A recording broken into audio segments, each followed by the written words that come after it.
डर मुझे भी लगा फासला देखकर, पर मैं बढ़ता गया रास्ता देखकर। खुद व खुद मेरे नज़दीक आती गई मेरी मंजिल, मेरा हौसला देखकर। ये उपयुक्त पंक्तियां ऑस्ट्रेलिया में रहने वाले शेफ पदम व्यास के लिए बिल्कुल सटीक बैठती हैं। पदम व्यास एक ऐसा नाम जिसने विदेशों में रहकर भी अपनी मातृभूमि के प्रति रखा सच्चा स्नेह। हिमाचल प्रदेश के कांगड़ा जिले के पालमपुर के एक छोटे से गांव सल्याना से संबंध रखने वाले पदम व्यास ने भारत ही नहीं बल्कि विदेशों में भी अपने लजीज जायके से शोहरत हासिल की है। पदम व्यास पेशे से शेफ हैं।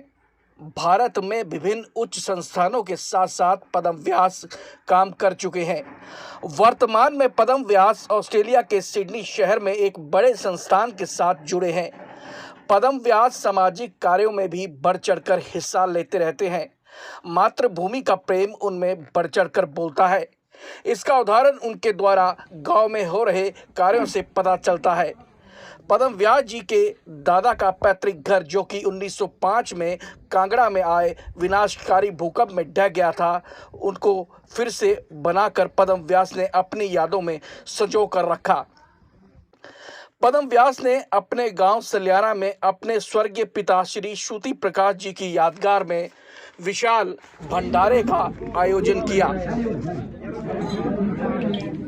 जिसमें गांव वासियों के साथ साथ कुछ गणमान्य व्यक्तियों ने अपनी उपस्थिति दर्ज करवाई।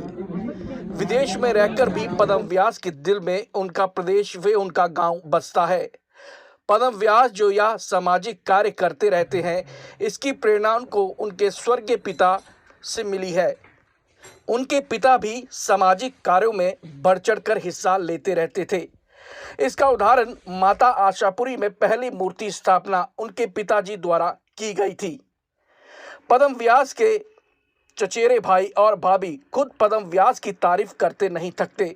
वो कहते हैं पदम व्यास उनसे बातचीत करते रहते हैं और गांव का हालचाल जानते रहते हैं।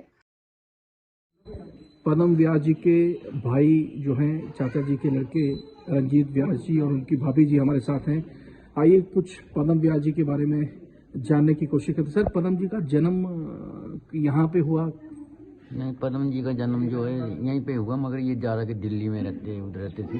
जी जी जी जी। तो वहीं से फिर ये इनका आगे ये दिल्ली में इनके सब फादर सर्विस करते थे जी, तो उसके हिसाब से वहीं दिल्ली में सेटल हो गई जी।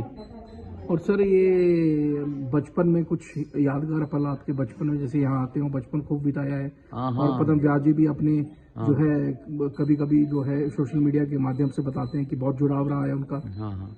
तो यहाँ आते थे तो यहाँ पे रहते थे, तो यहाँ वही बचपन में वही छोटे छोटे होते तो खेला करते थे, बैट बॉल वगैरह वगैरह, ये लूडो सारे जो बचपन में होते हैं यहाँ खेला। आपकी बात होती रहती है पदम जी से? हाँ, मैं तो होती रहती है बात।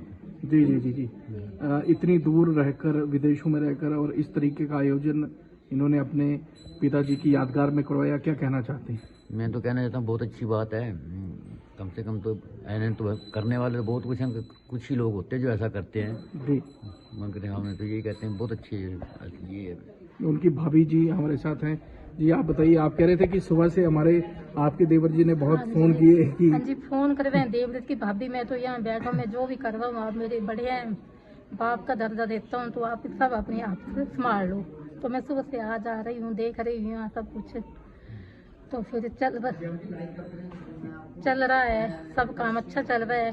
खाना बन रहा है, बहुत अच्छा खाना बन रहा है, बहुत अच्छा खाना बन रहा है, खाना बन रहा है। तो पहले भी इन्होंने भंडारा दिया था पिछले साल, तो मेरे को उन्होंने मैसेज किया था फोन में कि भाभी मैं भंडारा दे रहा हूँ, माँ काल नहीं सकड़िया। तो मैं तो जा नहीं पाई। उसके बाद उन्होंने पालमपुर हॉस्पिटल में भी भंडारा दिया, सारे मरीज जो थे सबको खाना दिया। तो मेरे को बोला कि भाभी आप जाओ और खाना बांटो वहाँ पे, तो मैं वहाँ भी नहीं जा पाई। जब इन्होंने यहाँ दिया तो मैं इनका पूरा सहयोग दे रही हूँ, क्योंकि मेरा ये देवर समझो, ये मेरा बेटा समझो बड़ा जी। ये है। और आशापुरी में भी इनके पिताजी ने मूर्ति रखवाई है। हर साल घर आते थे, सभी गांव वालों को साथ ले जाते थे, तो हम रात को वहीं सोते थे, वहीं रहते थे। सोने का छत्र चढ़ाया और माता की मूर्ति रखी। तो हम वहाँ आशापुरी में ना नीचे गद्दे लगाते थे। मतलब सामाजिक कार्यों से मतलब बहुत इनके जुड़े हैं ये, बहुत जुड़े पिता हैं। भी जुड़े और हाँ खुद जी, हाँ जी, पदम व्यास हाँ भी। जी, हाँ जी, जुड़े हैं। तो आशापुरी जब हम जाते थे तो हम नीचे गद्दे लगाने और लकड़ियाँ इकट्ठी करनी, फिर लोगों के घर में चाय बनानी, खाना बनाना, चावल बनाने, फुल्का बनाना। तो हम वहाँ रहते थे, खाते थे। बहुत जुड़े हैं ये, और धर्म के साथ ये बहुत जुड़े हैं। हाँ जी जी, जी हाँ जी जी, हाँ जी।